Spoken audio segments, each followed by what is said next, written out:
Mbote bandeko na pesi nzambe na Israël merci pour ngonga oyo a permettre lisusu to solola message oyo na moment oyo bandeko nanga ezali pour la présidence de la République eza pour na papa Tshisekedi vraiment message eza pour na yo papa na ngai message ezali pe pour na ba oyo nyonso bazali tout autour na yo ba o baza ko gouverner mboka wana mais président de la République nde moto ali boso.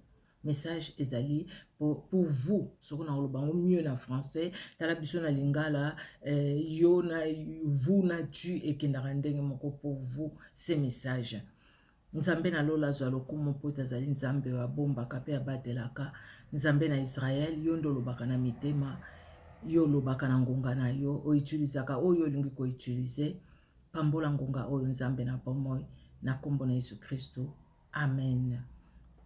Bandeko nanga, je pense que c'est la troisième fois nazo pesa message pour na mboka, pour na Congo et message à liboso na pesa ki yango avant ba élection ba oyo batala kanga batala ki na Facebook je pense que na epti so na check na YouTube mais na Facebook na salaka émission na avant ba élection pe na lobaka ndenge conviction nga na zwa ki na motema na ngande Saint-Esprit vraiment check conviction na motema na ngai eza pour ba parti prité pour na yeba ki ni l'un ni l'autre na mona bango te na kutana na bango te na zaki pe intérêt moko kuna te c'est vrai que bande konanga baza na Congo naza congolaise de père et de mère bande konanga baza kuna menga naza kuna te naza na Kinshasa te présentement naza na mikili ya poto donc na zolo ba message oyo bande konanga eza kutu pona flatterie te pona ni te po muto ayebi ngai te et puis nazaka na petite chaîne ou peut-être bat pe bakotala te mais message ya mibale na pesaka Yami satu, yami bale oui na pesaka na mona ke eza na bandeko mingi pe batala kango pe na yoka kango na be mission mususu ata ba chaka ngai te koloba mais na yoka ki bandeko mususu pe ko zongela ngo nzambe na lola zwa lokumu na zwaka message ali boso ezaka pona koloba ke quel que soit nyoso ezaki ba sondage ezaki koloba nzamba ko kamusa biso nde makambo samaki na États-Unis to ko mona ngo pe na Kinshasa to mona ki ngo pe na Kinshasa message ami bale ezalaki pona ko keba pona koloba na papa Tshisekedi en tout cas Bible ekende musika te nzamba zwa lokumu ke a consacra ki mboka na maboko na nzambe ezalika moko munene o esalama na ebite na ba pays mingi esalama te en tout cas mais nzambe asungaki yo en tout cas papa le Seigneur vous a soutenu pour le faire le Seigneur vous a parlé et vous l'avez fait vous avez consacré les pays entre les mains du Seigneur c'est une bonne chose troisième message ezalaki likamba dialogue na pesaka pe message et puis na pesaka pe message mo pour na papa Fayulu kotala ndenge motema na ye ekomaki ya kobeba au fait ya kobeba et puis nzamba lingaki bon ta perdaki kimia pe na lobaki ke na ko perdre kimia wana papa oko risque sala makambo na oyo yo moko ko regretter plus tard to monaki makambo mususu elekaki ata ko batunsu baza ko soutenir ye mais eza lokola ko seka mwana vélo akweya telemi mais azo seka pendant azo kapasi azo popolariser azo kapasi mais aseki quand même mais bomoni bande konangai yango lelo message eza ya lelo te. Eza ya lelo te, ça fait plus de 2 semaines. Vidéo na publié qui dernièrement na loba ki kutu na lobi. Eza na message moko nzamba tchenga yango na motema. Mais na lingi confirmation penza avana pesango. Eza na moko vidéo na ngai na loba ki yango. Déjà na annonça ki message on a repesa. Mais na loba ki message wana ezali plutôt pour na autorité ya mboka na ngai. Bande konanga lelo nzamba pesenga yo opportunité wana. Na ya koloba message yango eza nini message wana bandeko na ngai eza message nazwaki pona président de la République alors le Saint-Esprit me dit nzamba lobelinga alobi nanga ozomona mwana nanga regarde ce qu'il a fait là, c'est bien. Le président de la République a saisi que consacrer mboka na maboko ya Nzambe, c'était très bien. Ba prière azo ko organiser, banda zawana na pouvoir, en tout cas le 31 décembre, ba prière azo sala organiser. Oya année passée na landa ki année on a landité na ebité, so eza na bande ko ba publier ki yango. Eza une très bonne chose. Mais il y a une chose que le Seigneur vous demande maintenant, papa. Je préfère la parler en français, au fait parce que les vous ça sonne mieux qu'en lingala où on dit toujours yo.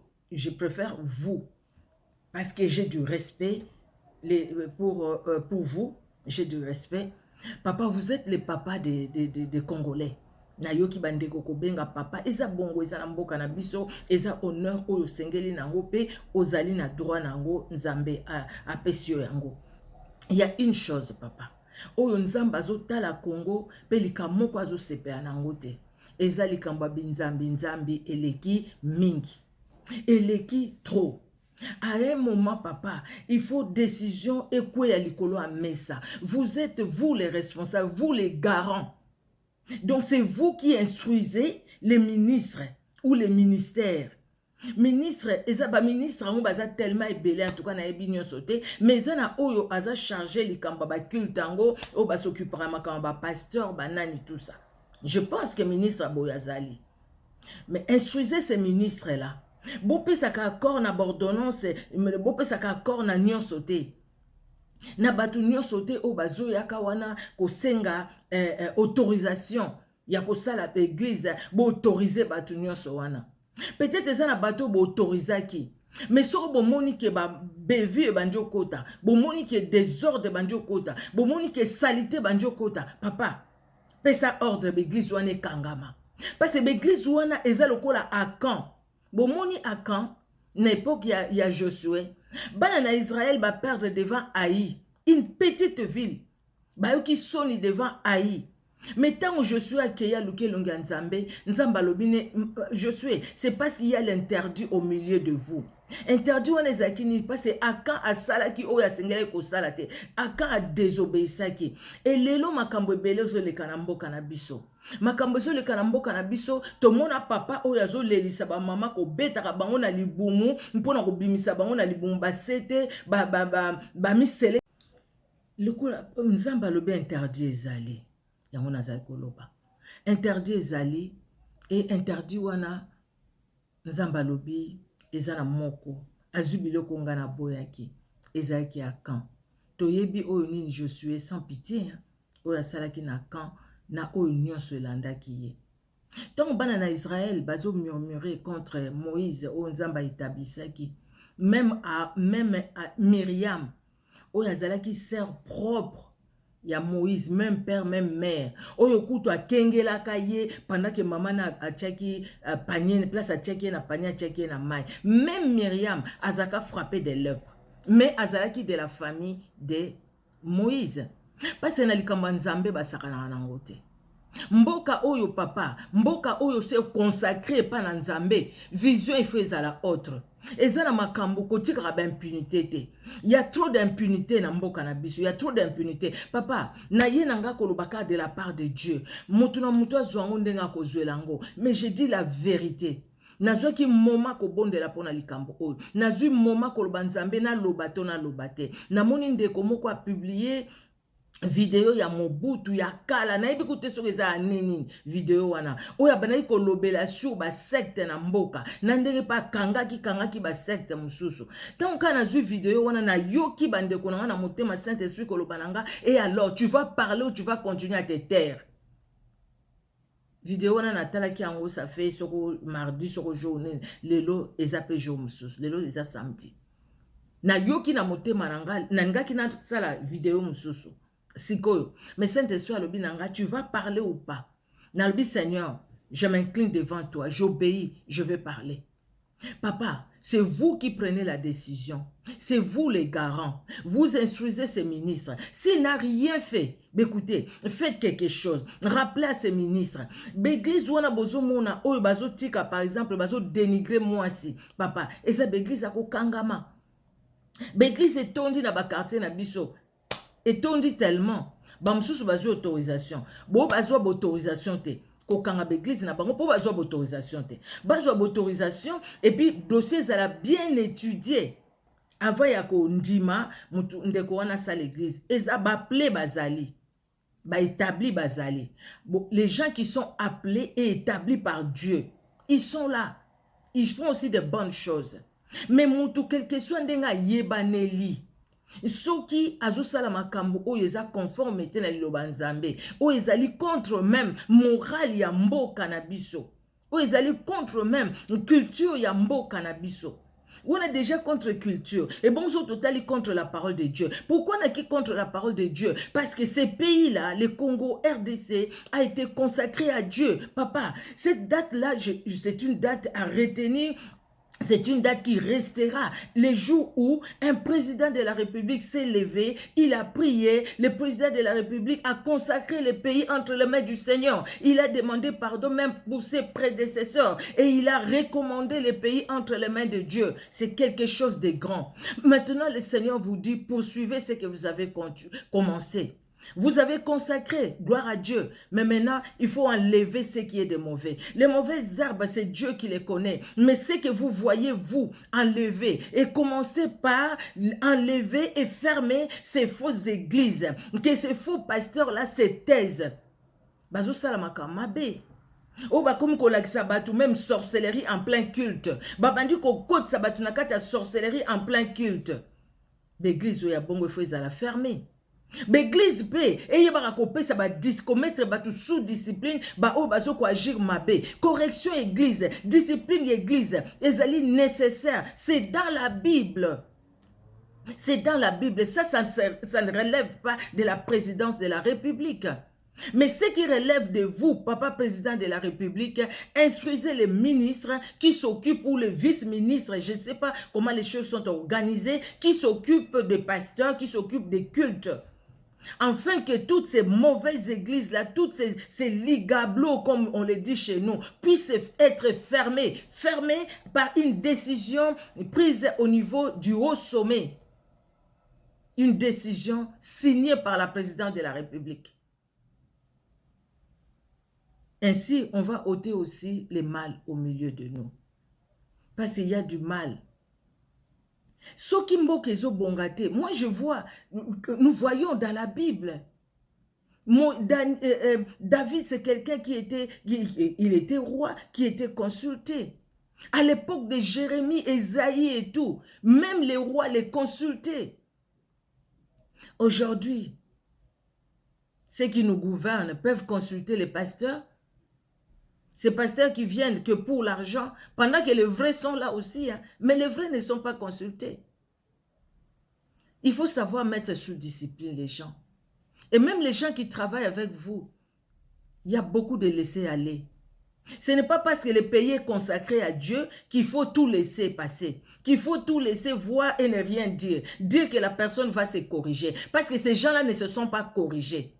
Sinon, c'est vous qui portez tout. Et c'est vous qui allez payer. Sinon, c'est vous qui allez payer. Vous allez payer comment? Vous allez perdre les élections, tout simplement. C'est comme ça que vous allez payer. Si vous ne vous levez pas maintenant, vous êtes là, vous avez un bon cœur, vous avez de bonnes idées, des idées que nous connaissons ou pas, de ce que vous faites, on les voit ou pas. Parce qu'au fait, des fois, il n'y a personne pour nous montrer tout ce que vous faites, pendant que vous faites de grandes choses. Mais moi, je viens juste vous dire, papa, prenez une décision, dites à votre ministre qu'il puisse voir un peu tous ces dossiers-là, tout ce que les gens vous disent. Aujourd'hui sur YouTube, tout se passe là, sur YouTube. Il y a des choses que vous voyez vous-même, vous les voyez. Ou peut-être pas vous, quand je dis vous-même, vous n'avez pas trop le temps, mais les gens qui s'occupent de la communication, c'est qui vous manque aussi.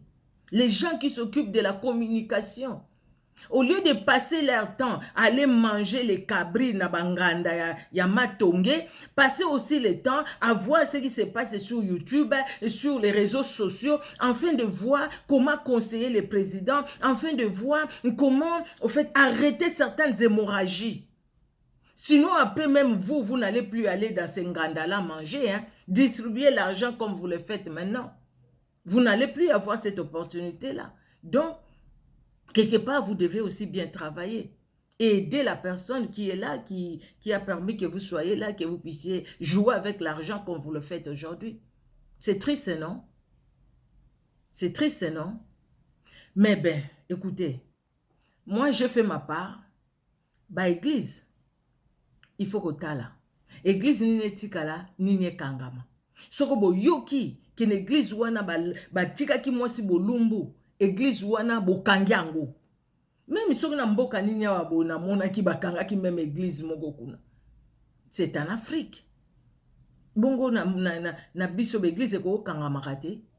Je ne sais pas si c'est déjà fait. Si c'est déjà fait, dites à vos gens, les gens qui s'occupent de la communication dans ces ministères-là, que ces gens-là puissent les dire pour que les autres puissent comprendre que s'ils continuent dans des bêtises, on va fermer aussi les gablots.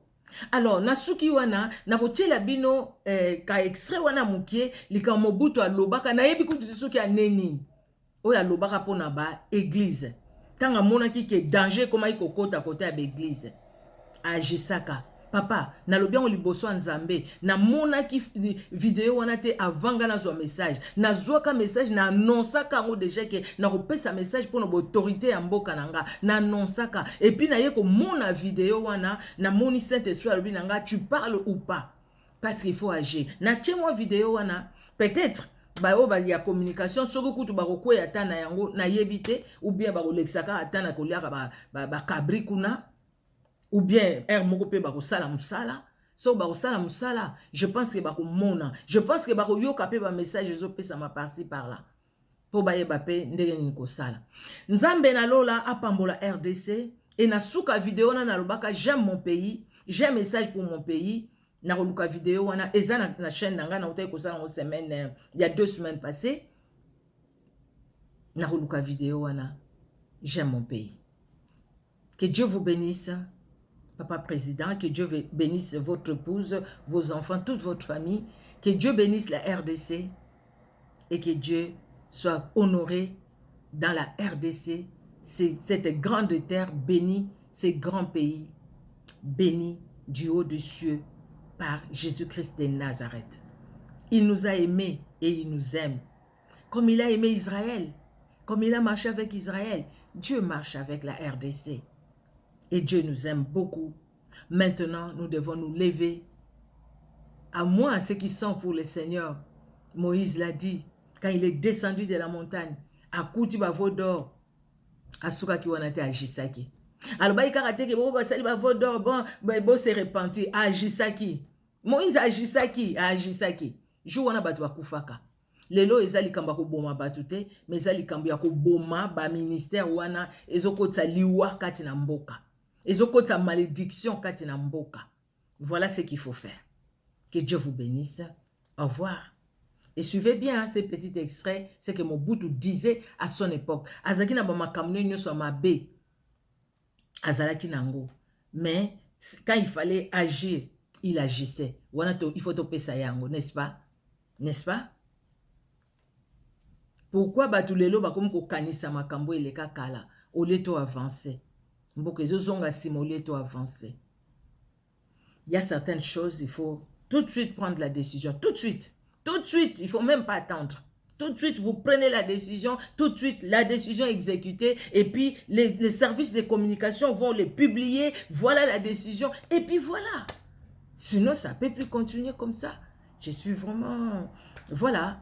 Je ne sais pas si je peux dire je suis désolée. Non, je ne peux même pas être désolée. Parce que moi, vraiment, je parle de la part de Dieu. Je parlais de la part de Dieu. J'ai entendu une autre soeur qui a parlé aussi de la part de Dieu, un message que Dieu lui a donné. Mais c'était vraiment, c'est pas vraiment ce que moi je viens de dire. C'était autre chose, des choses vraiment différentes. Mais quelque part, il faut écouter chacun. Il faut écouter. Et c'est comme ça que vous saurez comment bien conseiller, parce que vous êtes conseiller. Ou vous êtes ministre. Ce n'est pas tout simplement pour venir épouser ici en Europe. Laisser ton épouse là-bas et tu viens épouser ici en Europe. Mais c'est pour écouter ce qui s'est dit et faire le travail. Ce n'est pas tout simplement au Kenya, makango kolia kaba kabri, comme la ramasanga, mais ali ko sala pona mboka.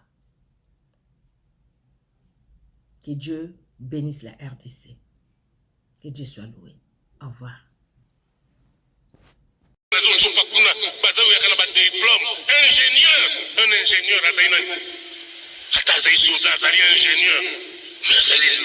universitaire. Azali école de guerre, breveté d'état-major, c'est un grand intellectuel.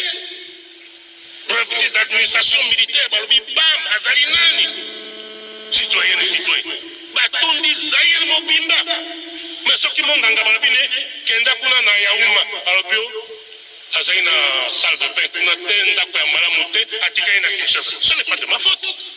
Nakina kokwela monganga a genou po aboye kokenda na ye uma ndeko na ngai kosala koeteke ndako. Non, c'est pas mon rôle. Ce n'est pas mon rôle. Bakotia ba makambo ya lokuta, mensonge, intoxication na kati na moto ya babi intellectuel chrétien. Sala makambo ya nzambe, bongisa bakristo bakoma na motema malamu, mosala na yango wana. Mais okotika oya yo, otala kabe Mobutu asali boete, asala kaboete, batunini la. Mais c'est pas ton affaire. Soko zairwa. Salisa biso tolunga na makambo mboka ebonga. Soko mosala Mobutu azali kosala te. Tuna nomba évêque na bino. Tango non asimbi mboko na mabako te. Est-ce qu'ils avaient le temps seulement de se réunir en conférence na Kinshasa? Et les lois, tout bon ici. Ils circulent librement, ils prêchent librement, mais qu'on ne me raconte pas des histoires. Voilà tout. Intellectuel chrétien, qui n'est pas chrétien? Boyebi motomoko na zalaka chrétien te. Ngai na zalaka diable, na zalaka nai. Moi aussi je suis chrétien. Attends, après ma colonne à gauche, à droite, je reste chrétien, croyant.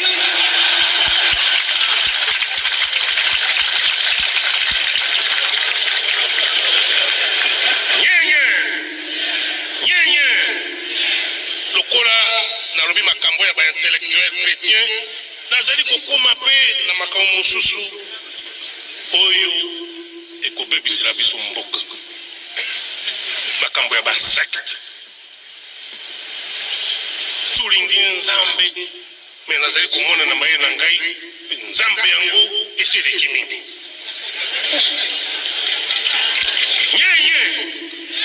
Je ne vous cache pas la vérité, je ne vois plus clair les Sikowa. Lobi awa tango bovote ngai nazali kosala tour na ekosukisa awa na octobre de l'année dernière na Kinshasa. Nakomi na Mbandaka. Namoni groupe ya bamama moko baso kitambala ya pembe, bilamba ya pembe, bazobetaka maboko. Na katikati na bango, nabiki uyu nani? Moninga na ngai moko tosaki place na Mbandaka ya komisango.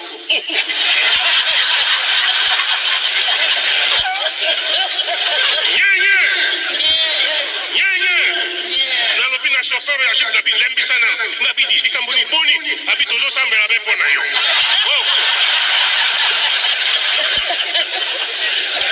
Tokosuka wapi? Boyoka kilobilobi na nzelo boyaki na yango pona koyawa na maboko ya mobali na droite. Ndako moko temple bandako be batongi wana. Nga bandaki makambo ya malamu. Babi ba témoin de Jéhovah. Je ne suis pas contre. Si j'étais contre, mais n'a pas ça qui autorisation basa babilo. Tango bazali ko sakola babi tala obene nzambe.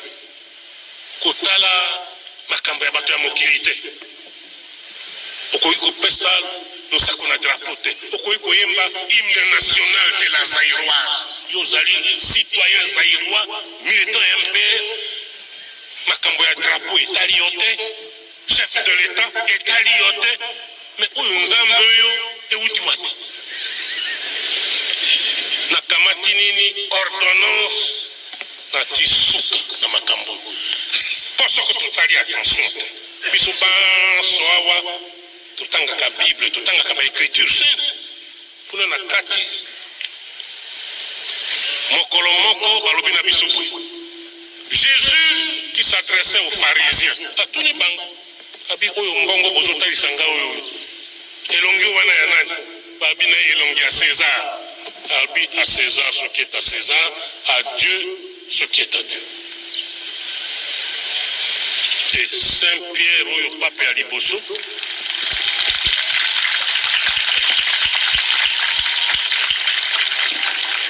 Saint Pierre oyo pape ya liboso akomaki ona épître pe moko. Soumission à l'autorité civile. À Dieu ce qui est à Dieu, à César.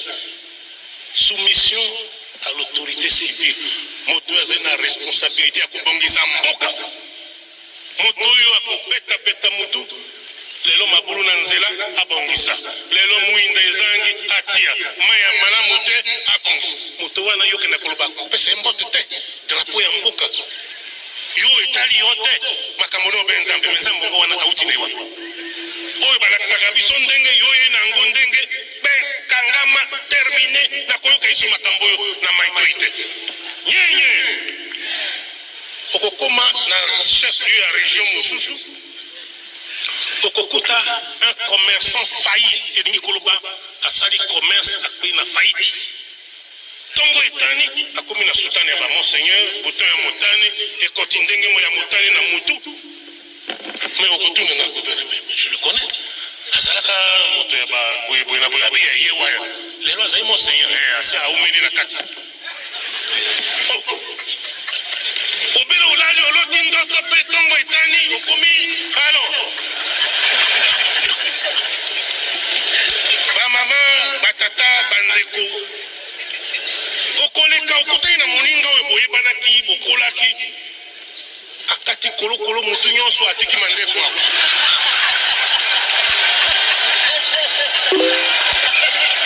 nyenye balobi o azali papa na eloko moko boye citoyen nous rions mais où est-ce que nous allons avec tout ça bapesi ngai na service ya sécurité demande oyo bazali kotuna ngai nzambe na ngai bonzambe na ngai bonte ezala reconnu 337 pour la seule république du Zaïre. Okomi awa nzambe yo nini kombona yango baka yao kuna nini bika yao kuna nini citoyen où est-ce que nous allons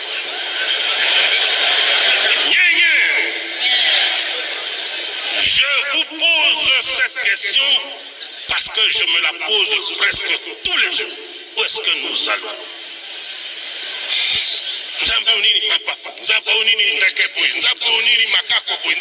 Mais est-ce que est avancer République du Zaïre ou est-ce que nous reculerons avec ça?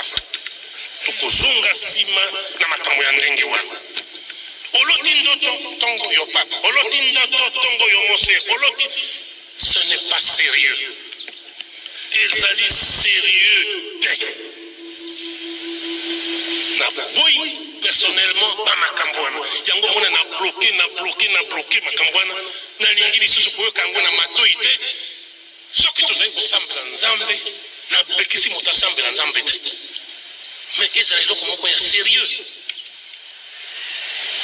Yo tata otikali na ndako bakamati mama bakeni yake kosambela te 4 heures ya tongo yo ozali na ndako ozilaka ye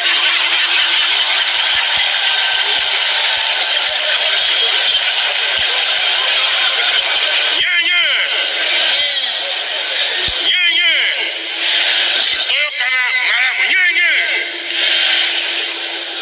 lokola na telemi awa nalingi mpe makambo ya nzambe pe mokolo moko ezali makambo ya zuwa te pe naoka mama oyo na koti na eloko wana nakei na koya na 4 bonge natikala kozelaka yo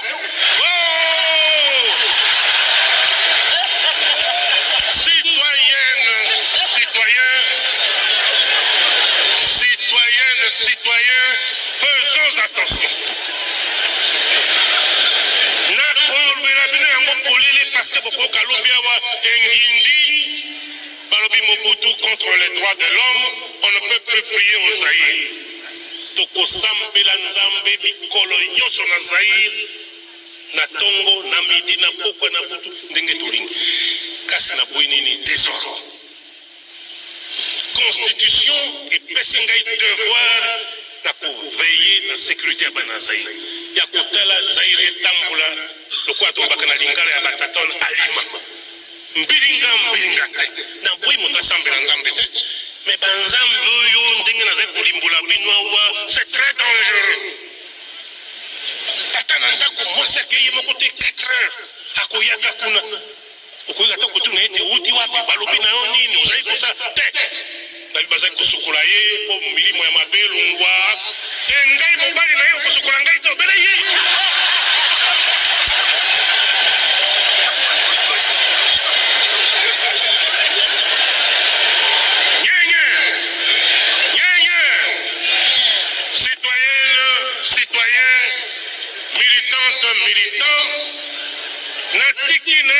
esikoyo mwa moke pembeni na komi na eloko mosusu danger public lisusu oyo na bundana yango te na moi na lio babengeli ni tribalisme. Nazalaki une fois encore choqué, dérangé tango naoki tango mpe bino mpe boyokaki makambo malekaki na kananga. Loi contre Batetela en 1986. 19 ans après la création, la mise sur pied du MPR, notre parti État. Maman batata bandeko nalalaki tongi malamu mokolo wana te mpo na koyoka te makambo wana ekoki kosalema lisusu na kati na Zaire oyo tobani toboyi libela. J'espère que bamama batata bandeko oyo bavandi na kananga bazali koyoka ngai basala manso nayoka lisusu makambo oyo na matoi na ngai te mpe makambo ezali kokoma danger toti bato pense bana azali mobimba na kati na MPR mais mwa moke awa mpona kosala subversion bazali kozongisela ngai baassociation tribale mwa moke oka basala pasu banani bangombe mingwa citoyen danger yango wana moto na moto azali na identité na ye l'unité dans la diversité mais diversité oyo ekoki koboma unité nationale te. Okoki kozala mokongo ovandi na Bazaire olongwe na Bazaire okei na Ozaire oponi bunia ovanda mwasi bana okufa wana bakunda yo vous êtes chiés. Ce sont là les enseignements du MPR. Beto sekaka bamboka mosusu soki toki te tribalisme tokoloba te bango bazali na kati na makambo oyo mpe malgré le MPR nakenda koyoka te telle tribu contre telle tribu toboyi makambo ya tribu te. Chacun d'entre nous appartient à sa tribu mais toboyi tribalisme. Chacun a son clan toboyi clanisme. Chacun a sa région d'origine toboyi régionalisme. Et koloba soko batiyo awa commissaire d'État cabinet mobimba bele tribu na yo nini oyo nini tribalisme. Okoyoka bien okozala tranquille okozala malamu obele bato na tribu na yo pene na yo oyo toboyi tina nini ebebiselaki biso mboka mpe soki tokebi te ekobebisela biso lisusu mboka yango nazali koveye na bamakambo wana soki nayoki obelema moke nakamati bamesure immédiatement sans hésitation mais aucune nalingaka koyoka makambo wana na matoi na ngai te.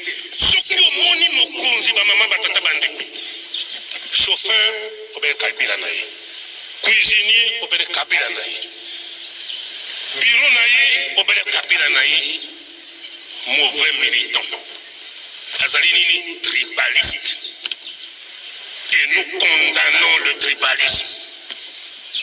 Un bon militant du MPR azali commissaire d'État tokoki kopekisa ete atia moto ya kabila na ye na kati ata moko mibali misato te mais soko nyonso obele bango vous êtes foutus.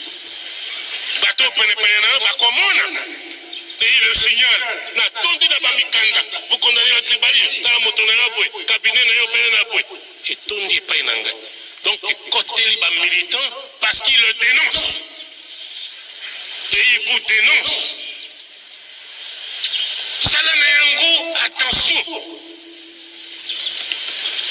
Nazali chef de l'État, directeur d'un bureau Nangai, maître Nimi, un Zaïrois, un militant. Mais Azali Moto ya pas Zaïre. Mais ça ne m'empêche pas moi de dormir. Oh, à quoi baba secret ni nazali nango na bomba yango. Quel secret? Na bomi moto po a bomba akenda kosakola yango. Dossier à l'État. Chauffeur officiel Nangai, capitaine Maïmbi, Bazaïr, qu'est-ce que ça me fait? akena kubumanga yepi akufa na accident yango na banga epona nini mokonzi ya maswa na ngai